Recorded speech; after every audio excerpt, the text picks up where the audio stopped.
Hi, my name is Scott Watson, and I'm the author of a new textbook published by Oxford University Press called Using Technology to Unlock Musical Creativity. And we're here at Mountain Lakes High School in Mountain Lakes, New Jersey, and I'm here with my friend and also fellow band director and author, Alfred composer, Chris. Chris, pronounce your last name for me. Bernotas. Bernotas. Okay, so Chris and I are going to chat for an hour about the book and try to center on some topics, ways technology can be integrated into the type of music teaching that band directors are most interested in. Before we get too far into the book, I also want to mention some thanks to sponsors who have put this webcast up and especially promoted it. Of course, Oxford University Press, Alfred Publishing, Time, which is technology for music education, Joe Pisano, whose new web app, APS development, is worth checking out, and Noteflight.com.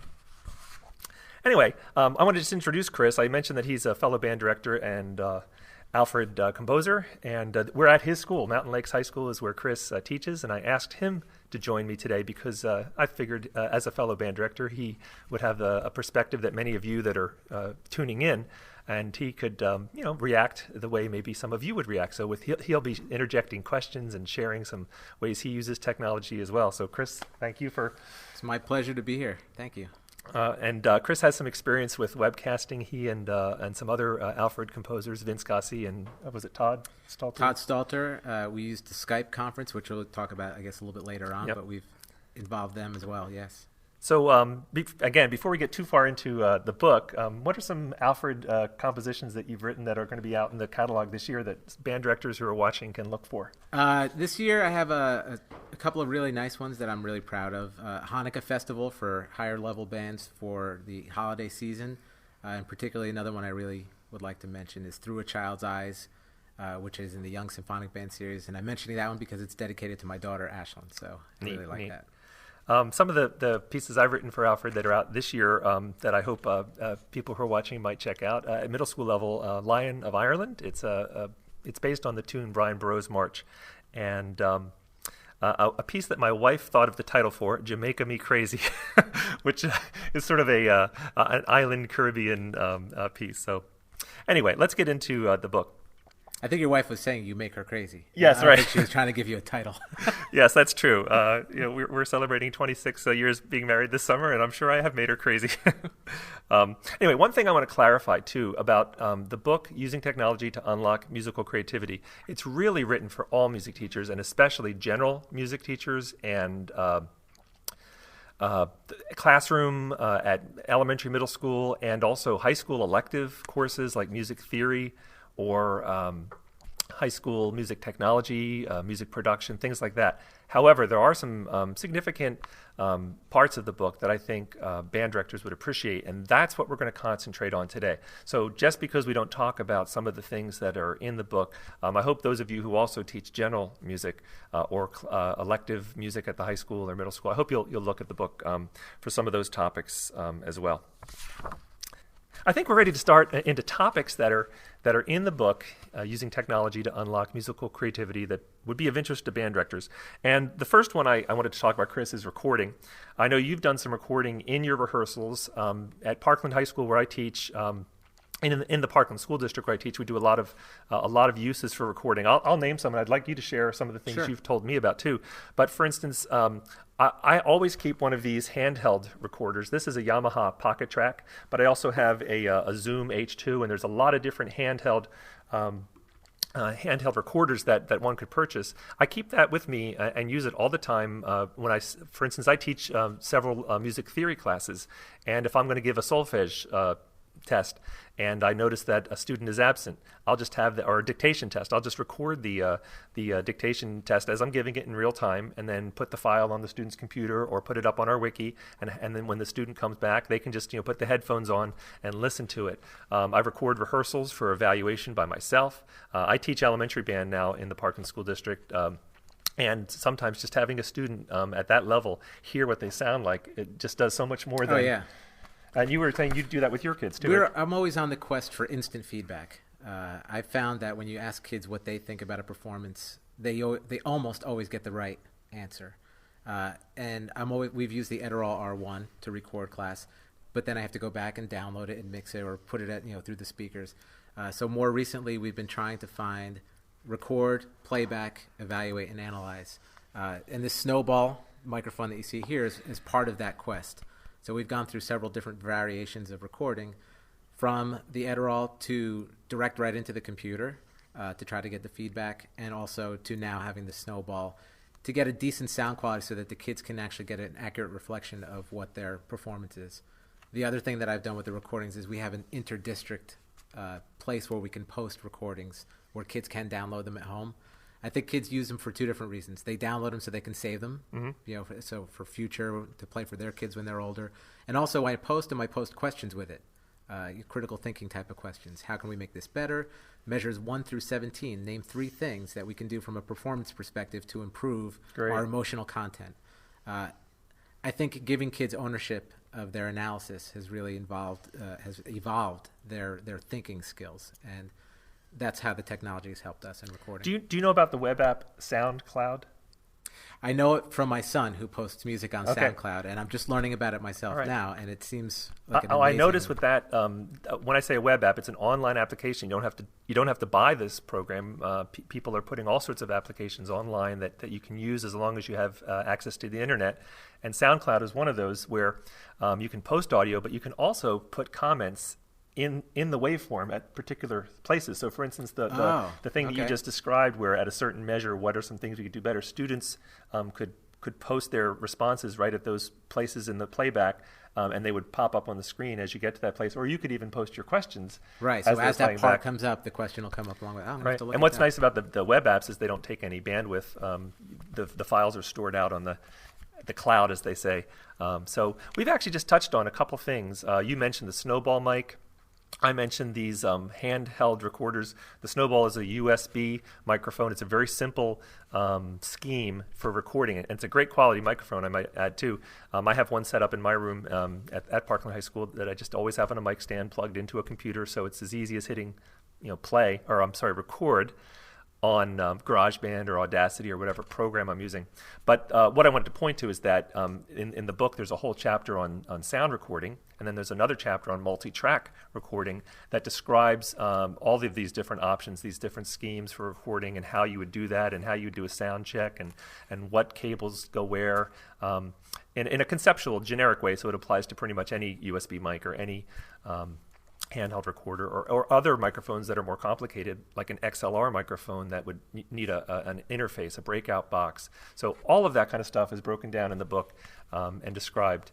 And then we've also talked already about web applications, and there's a whole section in the book about some really, I think, exciting musical web applications. SoundCloud would be for audio, but Noteflight, for instance, for music notation. They don't necessarily replace other applications. We still use Finale, for instance, at Parkland High School for some projects, but yet Noteflight opens up a lot of things. So we'll be talking a lot about... Are we going to go back to Noteflight? Because we will. Okay. We'll come back to that. While we're still on recording, though, I wanted to mention another tip. This isn't so much in the book, but I tell you what, every time I speak to band directors, I always mention this application, Amazing Slow Downer. It's a shareware program, and if you don't know about it, it's just a very simple app for dragging and dropping audio, playing it back at slower tempo. Have you used this? I use it all the time, and Could can you also describe change how you keys. use? I think it's great for doing transcriptions. If you want to have a kid figure out a lick, Like a jazz solo? or anything, or a guitar student even, and you wanted to really get it accurately. I mean, I when I started writing was still in the days of plunking it out on a piano and listening to it on a CD over and over and over and over. Am I getting the right chords? Am I getting the right sounds? Am I writing it on the piece of paper correctly? Yeah. To be able to loop something and to slow it down and to really get it accurate is really amazing. And you can also analyze what's happening. So that's how I've used it. And also to change key. If you want to change key, right, within reason. Yeah, you can't. There's really some artifacts. If you change the key too drastically, you'll hear like it just doesn't sound as pure. But it's a really great program. Yeah. At my level, again, teaching elementary band now, I use Amazing Slowdowner almost every single lesson where, those band demos, our music is recorded by Alfred and distributed all over the country, and people get these demo CDs, and so do all the other publishers. So if I'm performing something where I have a demo CD of a band, playing a great recording, a great reference recording of the piece, the very first time I hand out the sheet music to a student in a lesson, by 10, 15 minutes into that lesson, I can have an entire trumpet section or an entire clarinet section performing their part along with the band on the recording, but at a much slower tempo. So being able to slow the tempo down allows me to very early on get them to rehearse and hear all the other parts and know how their part interacts. Which in our school district, where we don't have regular ensemble rehearsals, that's really, really helpful. So by the time we do get to the point that we start our ensemble rehearsals leading up to a concert, the kids pretty much already know that's great. How their part fits in. So that's kind of Smart Music is another app that many of band directors use Smart Music, and there are a lot of titles, but not every title. You can get a demo recording that has dozens and dozens of titles, and maybe only 5 or 8 of those will be on Smart Music. So Amazing Slowdowner is a good low cost free. It's not freeware; it's shareware application that you might consider. Let's talk about Web 2 apps, and before we get to Noteflight, which is really a big one, that was a game changer when that came out about 2.5 years ago. It really changed the way I teach theory, and my music production class uses a little bit for lead sheets, but it's mostly in the theory teaching that I use it. But let's just talk about general web apps. And again, the book addresses these and breaks it down, and there's a lot more in the book than what we're going to get to. But there's some general web apps. A lot of you probably are using. Google Docs, for instance, would be an example of a web application. You can you can use the text editor, Google's version of Word, for instance, or you can use a spreadsheet, Google's version of Excel. So all of those are examples of web apps because the files and the program itself resides out on the internet in the cloud, and we can all use them for free, and as long as we have access to the internet in a browser, we can use those. Another example of web applications would be Wikis. I don't know, you say you have an in-house system. Do you use any kind of Wiki? We don't. We have other teachers that are very involved in Wikis. We use the Google Docs, but just the teachers do. My coworker and I use it for the music library, inventory, for things like that we can, either one of us can update at any time. But I can definitely see how that could be useful for kids. And I'm learning more about Wikis as we go, mostly from your site because it's so involved and detailed. I've posted your Wiki site on our server for kids to look at for just the links page. Right. So it seems really interactive and intuitive. I have several wikis. The one that Chris is referring to is called watsonmusic.wikispaces.com. And at watsonmusic.wikispaces.com, there's a links page that has about 40 or more web applications that are musical that you could use for creativity, for creating, whether it's online drum sequencers or online pattern sequencers, online notation programs, online audio recording programs, and other musical creativity kind of applications. You can use all these for free as long as you can get on the internet and have a fairly good connection, high-speed connection. All these web applications work really well. The wiki that band directors might be interested in that I've started is one called elementaryinstrumental.wikispaces.com. And that wiki, for instance, has dozens of warm-ups that either myself or colleagues have posted. So if you're looking for a good, 4th grade, 5th grade, middle school level warm-up for various instruments, you could look in the downloadable music section of elementaryinstrumental.wikispaces.com and download some free, resources for your students. There's some videos on how to clean instruments. Instrument maintenance are posted up there. I started a database of again, it's called Elementary Instrumental because that's what I do now. But it has a database of compositions that are written at that level that people who join the wiki can then add their favorite, what's my favorite grade 1 or grade 1/2 or grade 1.5 piece to the database. So if you're a band director looking for a holiday song, you could go to that database and see what some contributors to the wiki have considered to be successful pieces with their elementary bands. So wikis, again, I don't have to buy any software to do that. I just log on to wikispaces.com and start out with a free account, and I can create all these different wikis. But let's get to Noteflight, because that really touches on the topic of creativity, and I do think it has a lot to offer for even instrumental music teachers whose primary job is to teach technique and performing in ensembles, and yet I think if you're a band director and you don't know about Noteflight, you want to know about Noteflight.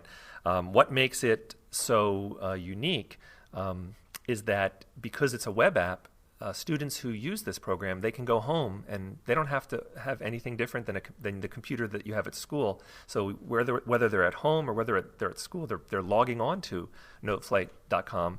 They're typesetting their music, or they're using it to create their music, but then they can go home and continue that as homework or just for fun without having to buy any software. And I could go on forever about so many cool things that you could do with Noteflight. What are some things that... I haven't used it yet. The first experience I had with it was looking at it from a link from your site, and it looked very Finale-like in its layout. And it reminded me a lot of... what was the Finale free program that it used to be? Notepad. Notepad. It seemed very similar to that. We've used that here as a composition. Sure. But again, it was very... a lot of instruction about how to use the program and less instruction about how to write music. Right. So this seems pretty intuitive, an online thing. The features that I really am excited to explore is that you can take it home. Right. So that, and you mentioned in the book how parents can look at it. And Yep. that I think is amazing. Yeah, you could to email bring kids and parents to see what their kids are doing. Right. It can live on our computer here at school, and the parents have no idea. If they see their kids working on it at home, they can see the value in it as That's well. right. And I like that feature. And the comment feature, too. I think the peer sharing That's right. part of it. Yeah. Let me describe some ways that we've used it. Some of these are, again, in my elective classes, and some of them are actually with my band students. But again, many band directors, I know for sure, often have to teach elective classes like music theory, or maybe a keyboard class or guitar class, or a music production class. So I think in some of the elective classes, you'll definitely see a usefulness for it.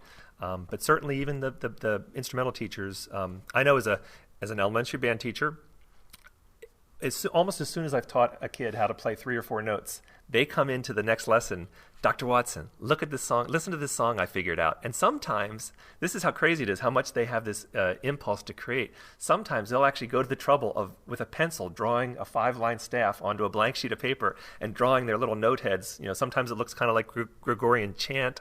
Sometimes it's actually, they'll have stems and everything. And they'll have a sequence of notes that they've somehow discovered by experimenting with their instrument, and they'll have created some music. And and when that happens, I'll just show them Noteflight and say, why don't you go home and see if mom or dad will let you get a free Noteflight account so you can start composing this music. And it's not every kid, but a good subset of my band will do that. But we also do have a summer camp in our school district where kids come and participate in small group or small sectional rehearsals. They have an ensemble period that they meet, but they also have an elective. And one of the electives we offer is composition arranging, composing and arranging. And when I do the camp, I didn't do it this year because I had some other activities going on, but when I've done the camp, that's the one I teach, and I use Noteflight. And I have kids do a simple period, antecedent, consequent. I don't use those terms with 4th graders or 5th graders, but a simple melody that involves repetition, super easy to do with copy and paste in Noteflight. And again, they can go home and show mom it and play it back for mom. And we actually pick a handful of kids to perform these in the final concert. We have a sort of a demo concert at the end of the week for mom and dad. We'll have maybe 3 kids perform their compositions. And another project I do that week that's described in the book is called a pedal point duet, and it's one of my favorite lessons I've ever developed. And I've used that. This is true. I've used this with 4th and 5th grade band students. I've used it with high school music theory students, high school music production students who generally aren't, playing. They're non-traditional. They haven't learned formally maybe an instrument. A lot of them. I've used it with university composition students and university music ed students, and every level that does this pedal point duet seems to turn out some really good music. So you point out, pedal point is such an important and effective musical tool that it warrants every level. And I think that even just listening, my daughter is obsessed with The Lion King right now. So we're listening, I think it was Circle of Life yesterday, and I'm hearing pedal points throughout the whole thing. And it's just, when it's such an important, that's the thing about the book, is that you point out these are major musical concepts that are being taught to the kids, and the computer is a tool to help tap into that creativity and into those compositional elements. And I think that's what makes it so unique. And the book also talks about coaching kids through using those and what you mentioned with your band, the idea of evaluating and peer feedback to one another, and all that's discussed in the book. But Noflight's really a great application because kids don't need to buy it. I mean, there is a pay or a subscribe version of it that's definitely useful if it becomes really integrated in a program. But so let me just mention some other things. Sure. Okay, so we talked about the composing projects I've done with the composition elective of camp, and also just the sort of here and there students in instrumental lessons where they want to compose anyway, and they're starting to write music. So we'll give them that tool to go home. But some other things I'll do is, for instance, in my high school theory classes, I have all the canons that my students have to learn to sing in AP Music Theory and in Music Theory 2.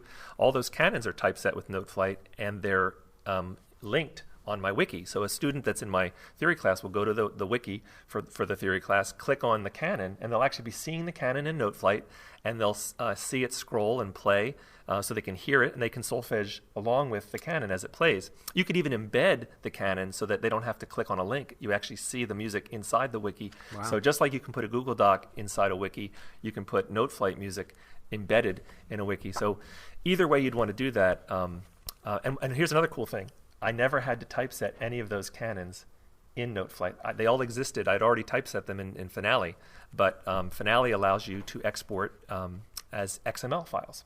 Noteflight allows you to import XML files. So I just took all my Finale canons, uploaded them to Noteflight, and I want to say I use that kind of hand-in-hand Noteflight and Finale connection a lot.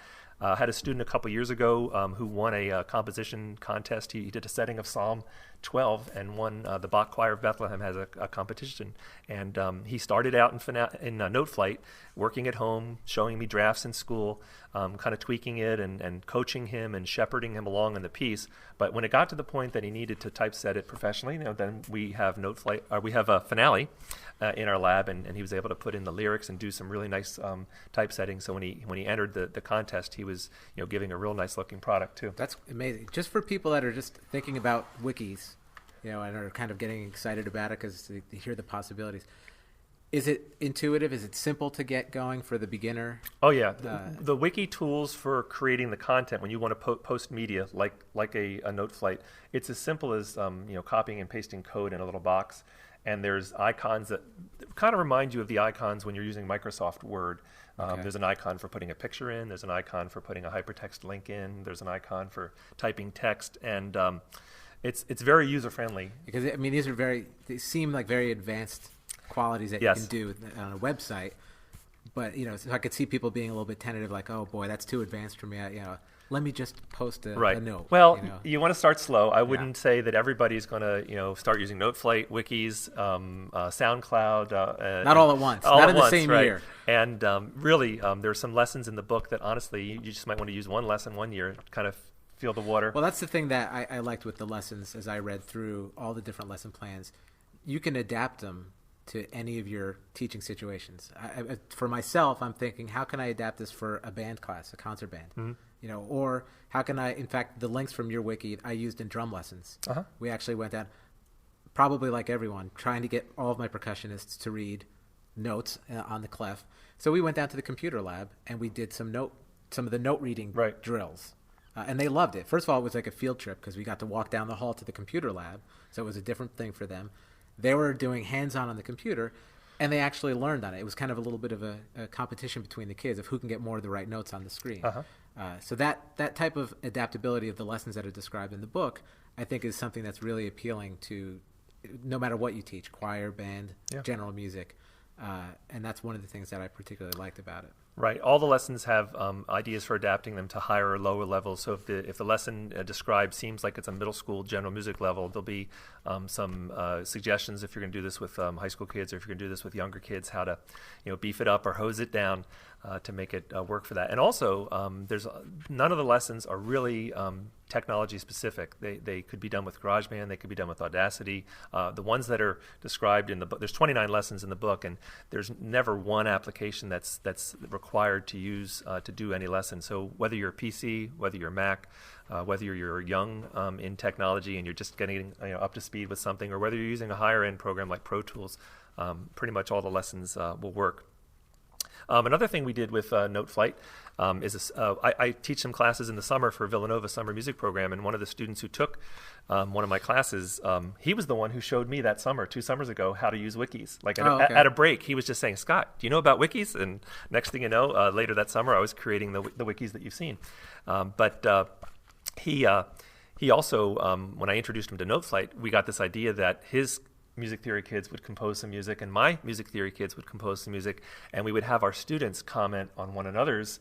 By visiting the Noteflight link, my kids could see his students' compositions and his students could see my students' compositions, and then use the comment feature in Noteflight so that they could, and you don't have to have the comment feature on. So if it's an elementary kid, turn it off, and they don't have to have unwarranted, unsolicited comments. But we were using that for our high school music theory kids too. It's terrific. Well, there's a lot more we could say about that, about Web 2.0 apps in general, those free music web apps, and also about Noteflight. But I think we're going to have to move on as we're watching the clock here. Some other topics I want to touch on. One topic that I do mention in a project in the book about my music production class, and again, imagine a group of kids who are like the garage band people who play guitar, maybe don't know how to notate music or read music that well, or maybe just very beginning level, but they're very creative. They're very expressive. They have a lot of creativity in them, and sometimes it's a band kid too. It's or an orchestra kid or a chorus kid who does have some deep musical experience and great sensibilities. But we have this hodgepodge in the music production class, and we produce a CD, and that's all this, every step of that process of a semester-long class that leads to the production of a CD. Everything is described in the book as an example of a very integrated creativity-based curriculum. But I just want to touch on one aspect at the very end of the project, and I try to do this at the end of every activity I do that uses creativity. I want to have a way to voice and share what they've created. Whether it's go around at the end of the class and just say, "Hey, let's hear what you did." Play 20 seconds of what you did, or whether it's a recital or an in-school performance in class kind of thing. But at the end of the music productions unit on creating a CD, we actually produce a CD. And we post it on the iTunes store. And I wanted to talk about the way we do that. There's a service called TuneCore that has teamed up with Alfred Publishing, and they call it Alfred Records. And what you do is you upload your music using their label, Alfred Records, and pretty much all of the technical stuff of how you get your music onto the iTunes store is done for you by Alfred Records with using TuneCore. And what happens is you end up getting royalties for the sale of your downloads at the iTunes store. It also works with things like Rhapsody or Amazon or all the other online vendors of music, of digital music. So the kids in my class really feel hip when they can say that they can go search it on iTunes. Yes, when their CD is available on iTunes Store, and people all over the world, we know that people, when we get our royalty report, we know that there's people in Australia who've downloaded, their track. Now we don't make a whole lot of money actually on this one project, but we do make enough that we give more than $1,000 away to a charity. That's how we do it. It could be a fundraiser for your school, could be for your, to buy the color guard, their equipment that year. It could be whatever. You decide what you would use it for. But we actually use it just as a good feeling in the community we got this great gear at Parkland High School, and we're using it to help our neighbors at a youth shelter, say, or something like that. That's amazing, and that's one of the aspects. I'm sure you're going to talk about it later when you get to the principles in the book. Is that culminating end result sharing part of the project, of all the projects, and that's something that stood out in the book to me as something that's really important. Is I guess when I first read that as one of the principles, I was like, okay, I could see that. But when I actually read the chapter and I thought about it became one of the more important principles to me, that sharing and celebratory aspect of it. And that kind of tapped into a few things. Kids love to share, which I think is the first principle. And the last one is sharing again, right? And celebrating, and what a great motivator. And I'm sure you're going to touch on that. But again, if kids know they're going to do Alfred Records and it's going to be on iTunes, they're going to give you their best work, because they know it's going to be out there for people to listen to, and they're going to really be excited to do their best job to create the best product. And if it's for a homeless shelter or for something even better, it just elevates, to me, I think that would elevate their commitment to whatever the project is and give you and the music really, their full attention. Right. And I love that part of it. And I think especially this webcast, which is really focused towards band directors, you can relate to this. A lot of my best stuff comes from just my training as a band director. What we do is applied music. We don't teach people about playing the trumpet. We teach them to hold the trumpet, to buzz their lips, to use their tongue to initiate a tone, and it's hands-on. And so the same thing, if you were preparing all semester with your concert band and you never actually performed in public, imagine the difference in the motivation of your students. So not that every performance has to be very formal. Sometimes it's very informal. Sometimes, like I said, it's just at the end of a 45-minute period.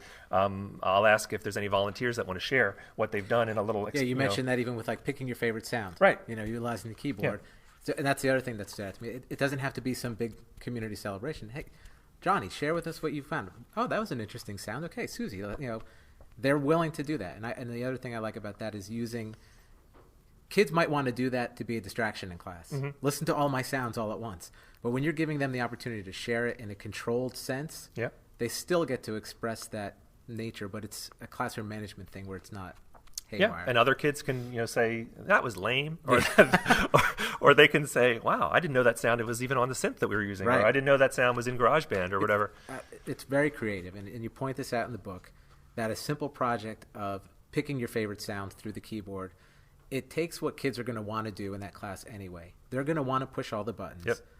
By doing this as a project, they're learning how to activate the controls on the keyboard. They're learning a little bit about the black and white keys. They're learning how to work the volume knob. They're working about, some of the technical aspects of the keyboard they're starting to learn. But they didn't realize that they were going to learn all that. You know? And you outline that really clearly with great objectives. I guess I should even step back a second and just say that what Chris is referring to is the book is really built around 8 pedagogical principles. The book sort of, in addition to presenting, what is the sound recording software or multi-track, recording software, or what is notation, computer-based notation software, and a lot of different categories. Really, the big thrust of the book is giving teachers or suggesting to teachers a methodology. Here's how, if you're using technology to unlock student creativity, here are 8 principles that if you build those into your lesson plans, you're going to have a lot of fun with the kids and they're going to produce some great music. And so one of those, the last principle, is about sharing and building a performance or recital or some kind of a sharing component into a lesson. And again, we're not going to have a chance to really talk about all 8.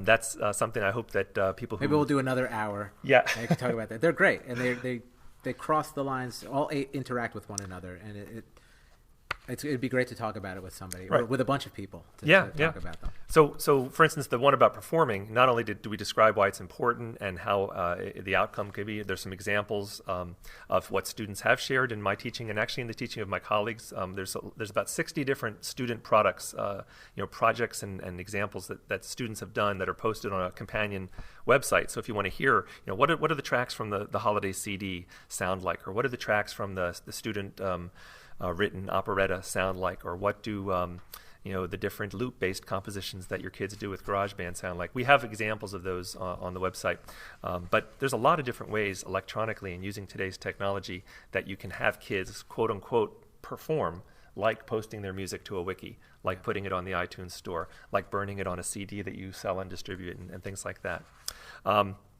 And the book also talks about all sorts of things like public domain and fair use. And, we mentioned Alfred Records, and there's a mechanical royalty issue there. And again, that's explained and addressed, although Alfred makes it pretty easy to handle that kind of stuff. That is, again, more of what's in the book. Do you have any kids? First of all, I want to mention, this is sort of like not planned, but Chris has shared with me some music that his son has composed, which is great stuff. I mean, it's electronic music that I just couldn't believe, blew my mind that he was doing. I was just going to ask you about your own band students or other students you work with in the elective teaching. Do you do any composing? I've had success and failure in trying to incorporate composition in my classes. I had at one time a composition class, but I had 10 kids and 4 computers. Yeah. And it was just overwhelming. And this is at the time when there weren't Web 2.0 programs available, so I had installed Finale on all of them. And it's one of those things. I am a Finale user, and I know my controls so well, and I'm very productive in it. this was a half-year course. So to get kids to have the theoretical knowledge and to get kids to have the knowledge of the program itself, it just didn't work. There was just too much trying to learn how it worked. I've tried doing, when Finale Notepad was available, that was a little more successful. I did it as part of my concert band, my freshman band. We did some lessons on musical form. I gave some parameters, and I had them each write a melodic line in Notepad and email to me. That was pretty successful. So I think in my own teaching, I've had I think the Web 2.0 thing is more encouraging for me to try to get back into it, to get more kids involved in the compositional element, even in a mass concert band class. The stuff that I see my son doing is amazing. He's incorporating 8-bit Game Boy technology with his acoustic guitar, with FL Studio he uses, and posting it on SoundCloud. And he does reviews for other websites and stuff. So it all falls in line with how to use technology to get kids to be creative. So I've had varying degrees of success, but I'm looking forward to. If I had Noteflight, I think that alone would have saved me so much teaching time in the classroom. Of you have to push this button, you have to push that button. I think if kids can do that at home, they can have. They're so quick to learn things. They can figure it out. Well, when I teach Noteflight, regardless of the level of student I'm working with, I teach them 4 commands. It's that simple that you can get started typesetting with 4 commands. And then this is sort of part of what the book's thrust is that when your goal is musical creativity, students are going to find a way. They're going to find a way to accomplish that. So, for instance, Ryan, who wrote that setting of Psalm 12, he did some pretty sophisticated stuff that he had to learn how to do using Finale. And Finale, is a professional level notation program. And I don't mean to say by emphasizing Noteflight that Finale, isn't useful. I use it every day in my teaching. It's probably the tool I use the most. But Ryan had to discover how to do certain techniques, certain features of Finale that other kids I don't need to share. So why would I share? But because he had some creative goals that had to be accomplished, he was motivated to learn how to use those features in Finale. Yeah, and looking at his example, he had a lot of 16th notes and rests and layering of voices. I mean, that was pretty involved. And I think tapping back into one of the principles is about providing limitations. I kind of compare Finale to picking off of a menu at a diner. I always have trouble when we go to a diner because there's so many pages and so many choices. I just can't pick one. And if I only had 5 tools to choose from, if I had 5 meals that I can choose, it'd be a lot easier. And we're going to be going out to lunch after this, so I'll look forward to witnessing that in person. There you go. So I'll give a quick shout out to a friend of mine, Barbara Friedman, who teaches in Greenwich, Connecticut. She has this great quote I use all the time, but it's entirely Barb's, and it's that teach music and the technology will follow. And that's the goal, is to teach musically. And kids will find ways to achieve those technical things. So don't center on the tech. Don't make it about Mac versus PC or Finale versus Sibelius. Make it about creating good music and using universal principles of musicianship and musical creation. Music that has made the music of lasting worth that we all admire, whether it's jazz, whether it's concert band, symphonic band, whether it's orchestra. All of that music seems to have a subset of principles that make that music stand. This might be a good place for a quick question from Dave. Oh, and we've had this Facebook wall up, and if there's any other questions, Very quickly, this is talking about new technology and old teachers. Dave from New Jersey mentioned, how do you get the training on new technology if you're an old guy like me trying to learn? I'm tired of everyone I encounter telling me to just play around with it and you'll get it. Maybe it's just best for me to go and retire and live in the woods. I'm not sure that's a good idea, Dave, because you're motivated enough to want to learn. Right. And, as a hermit, it's not easy to teach your band. But no, it's a great question. And I would say that the organization Time, one of the sponsors of this webcast, Time Technology for Music Education, you can go to their website at time.org or ti-me.org. But anyway, Time has a really refined, polished curriculum of training, teacher training. It's really focused at K-12 teachers, using technology, integrating it into their teaching. And I think those courses, which generally end up as 1-week kind of immersion courses, you get 3 graduate credits. And I really think it's worth your time, no pun intended, to take a Time class, because those teachers are usually themselves K-12 teachers, or they've had a great experience with that kind of, they're very, very aware of what in the trenches teachers really want to know. And here's the tools, and they're expert users of those tools. And I just think that's a good model. And I know in my state, we have a thing, Pennsylvania has a thing called Act 48, where every 5 years you have to get 180 credits of professional development. So you could use it for your Act 48. A lot of teachers and school districts to advance on a salary scale have to take graduate courses. So it can kill two birds with one stone. I think it's also worth mentioning that he mentioned being an older teacher. I think a lot of older teachers are looking at newer technology. And I think that you're never too advanced in your career to start integrating this stuff. I think younger teachers are more worried or concerned, not worried, about what they're doing and getting it. A comfortable teacher can start to outreach and see how ways they can energize their class. And I don't think that fear of learning the program should stop you from diving in and getting it. Yeah. Not to say to just go and figure it out. I think a class like you're suggesting is probably one of the best ways to do it. So you can actually get hands-on help for a week and really learn how to integrate it. But, I've noticed people who enjoy using technology, like yourself, like myself, are usually really happy to share and come alongside you. And if you ever have a chance to take workshops at different state conferences, or if you just email, there's a music professional learning network. Go to mpln.org, join more than 1,000, maybe almost 2,000 now, teachers who are part of that.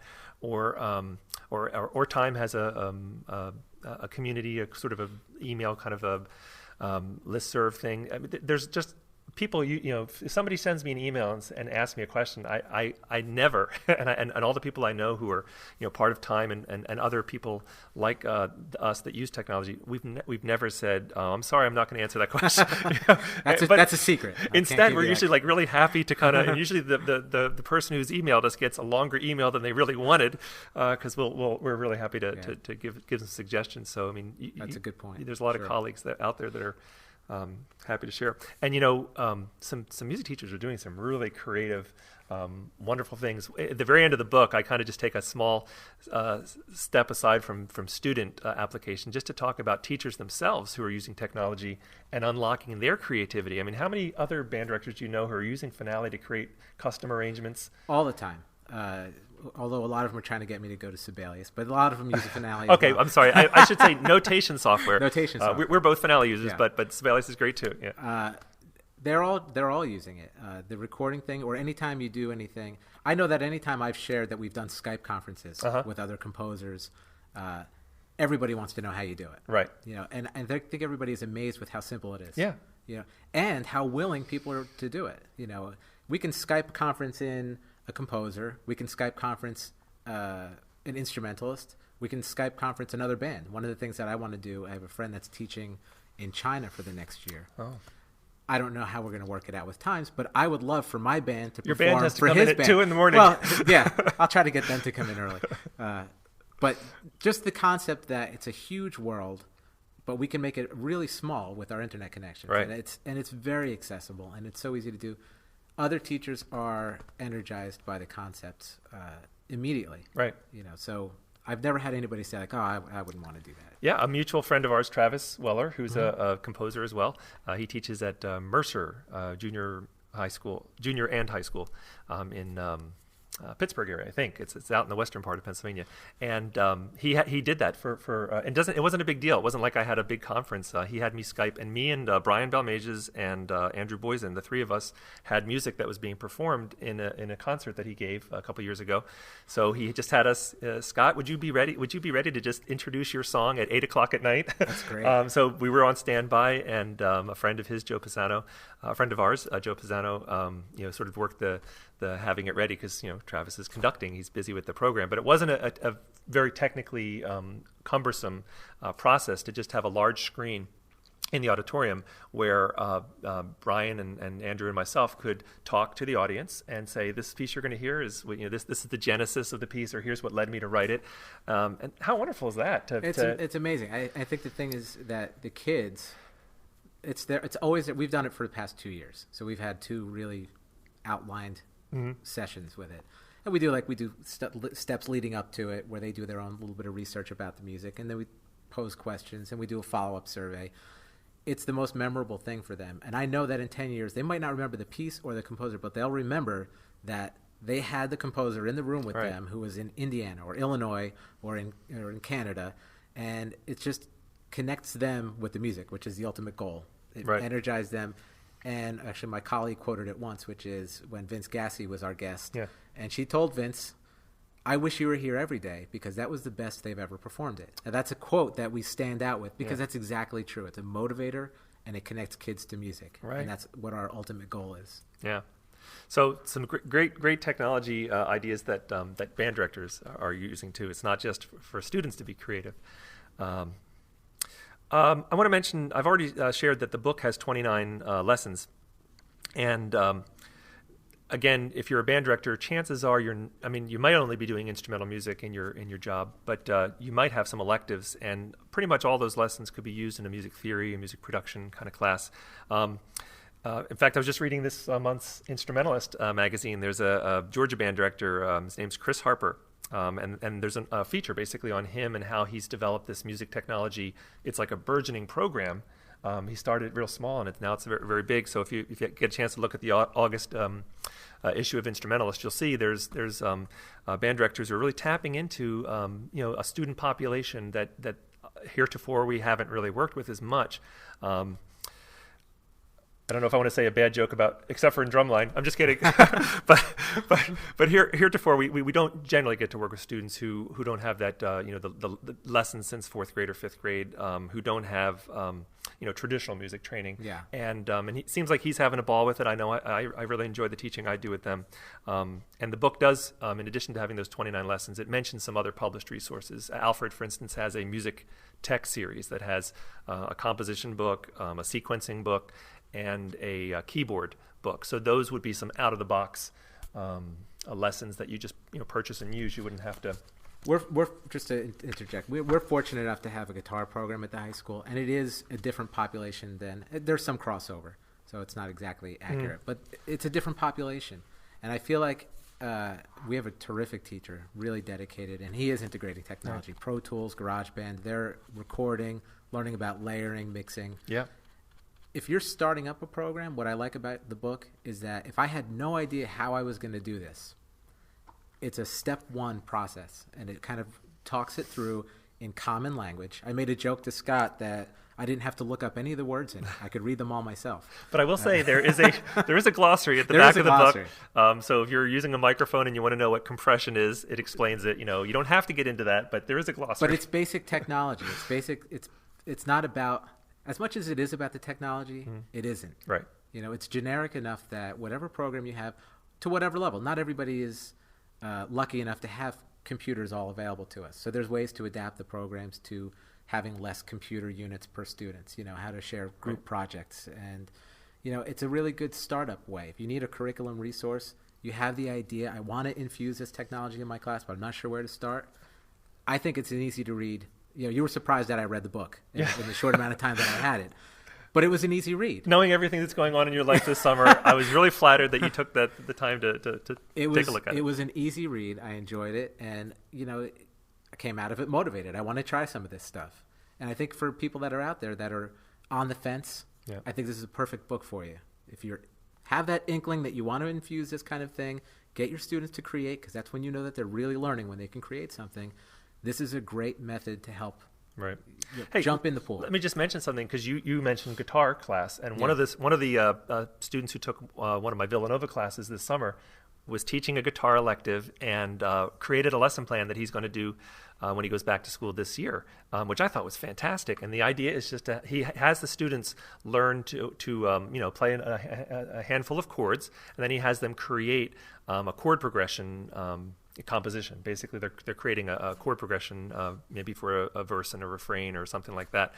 And then he has them record them. That's what he's already done. He's already had them use Audacity to record them. I showed him this plug called the Stealth plugin. It basically goes from your guitar right into a USB port on your computer. So if you're using GarageBand, it'll take your guitar signal and put it right in a track in GarageBand. So I said, well, when you have them record it, instead of having them record it in Audacity, have them record it in GarageBand, but then they could use loops to kind of accompany this music that they've created. And they can also rearrange, and they can do some things like you mentioned the word layering, about adding texturally, doubling things and building a texture up or dropping a texture down. And so some of the musical things we love to teach as composers, you could do with kids who barely read music, but as long as they can strum a few chords, just using that one cable. So that would be an example of technology really unlocking some musical possibilities. And that's the thing. You picked major musical concepts: layering, texture, repetition, and how to use a program like GarageBand to teach those concepts. Yep. And I think that's what it is using the technology to teach music. We have a question from Nick. He says they have some smart music subscriptions at the school, and he's looking for more diverse things to do with technology. And he's wondering, would a Parrot Night be a good idea to present some of the new technology that we will be using? Going into my second year at the school, I'm trying to figure out how to get the parents to understand the wonderful things that students can do. Any ideas? Well, I do think that the performance aspect, so for instance, Nick, I'm not sure if you're a high school band director, middle school band director, elementary band director, but if you would incorporate some of that technology use, even if it's not in an apparent technology way, you can always explain it. So for instance, say you have kids use Noteflight to create a composition. One of my colleagues, Rick Dammers, who teaches at Rutgers in New Jersey here, but Rick used to teach in, I think, St. Louis, somewhere in the South and or Midwest, and he had his entire band participate in a project where they wrote a school march. And the whole project is described in my book because I think it's just such a wonderful thing. And he used Notepad, not Noteflight, but Notepad, the Finale entry-level program on a bunch of laptops, and kids coming to instead of coming to lessons, they would come to the computer lab, that kind of thing. So, definitely check out that lesson. But the project basically produced a march that the kids then played in their concert. So how cool is that one of the repertoire that's featured at a performance is a piece that the students collaboratively wrote. Yeah, that's terrific. So if you have any way that you can sort of put those things that you're doing with technology in the public, I don't know, Parrot Night maybe could be that. We do it. We have a thing here where we do a festival of the arts. Or we have different kind of evening events, and our school's really focused on community service.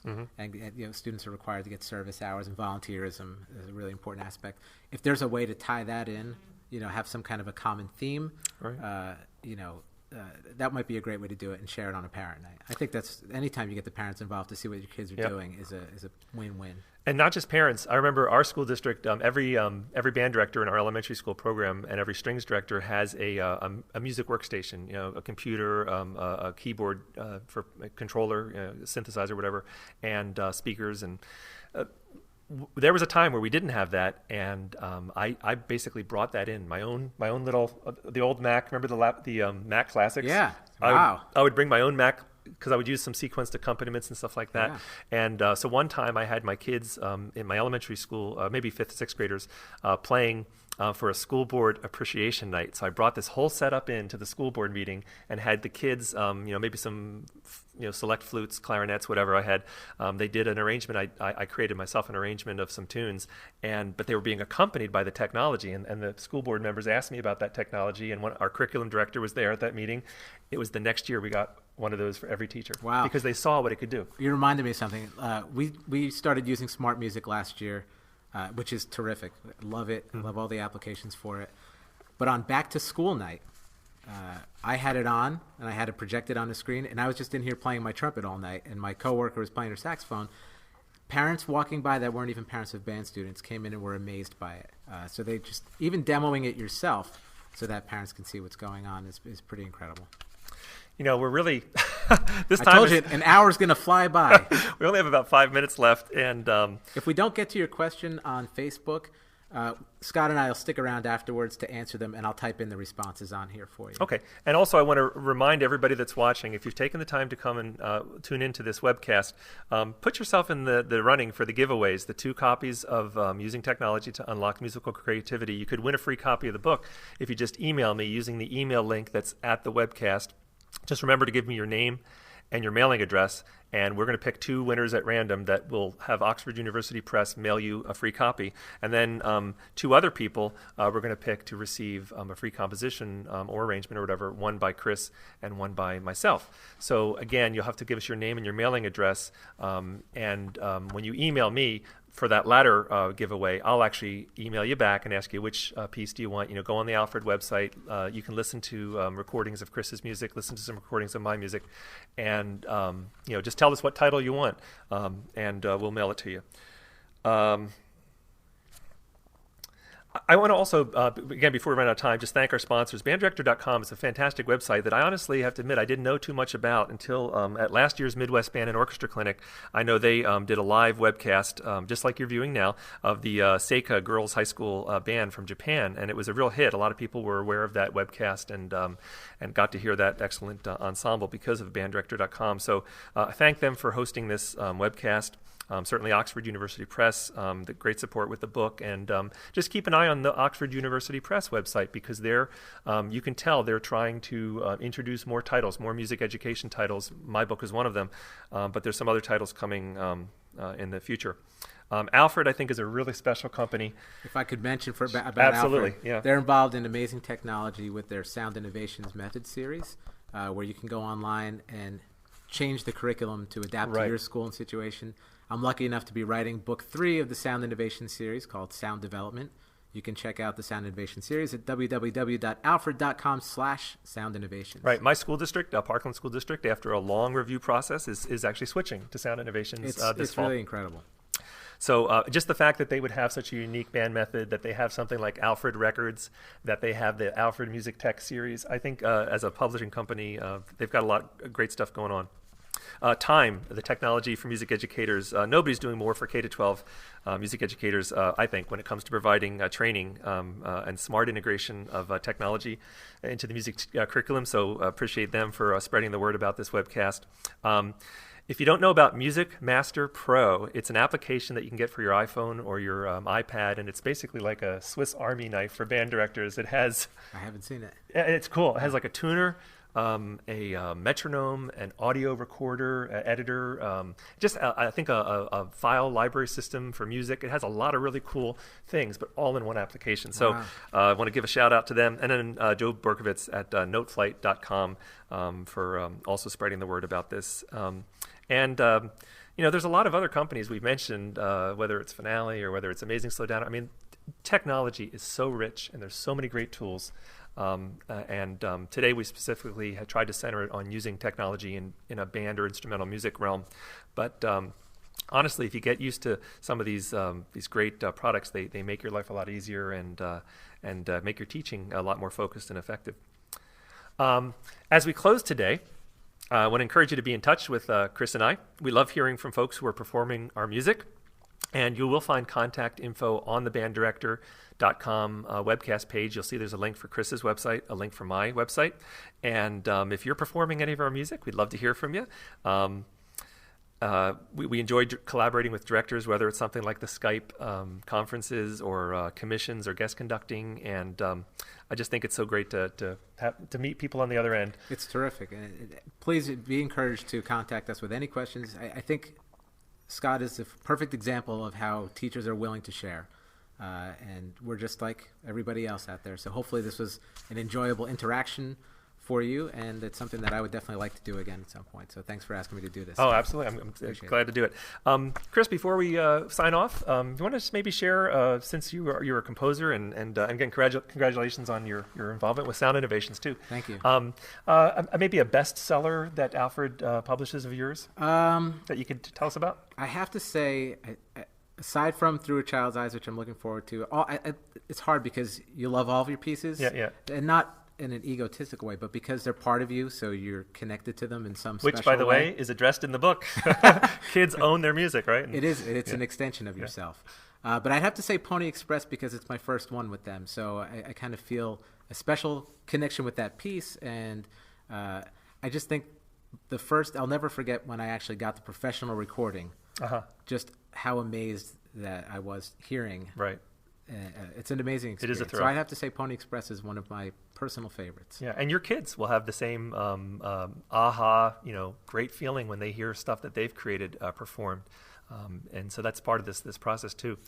If I could mention, my bestseller with Alfred is actually a piece called Ghosts in the Graveyard, which I wrote because the kids in my elementary school used to do a Halloween game called Ghost in the Graveyard, and I really wrote it for my own students. But more recently, Tu Ungane, which is an African traditional music.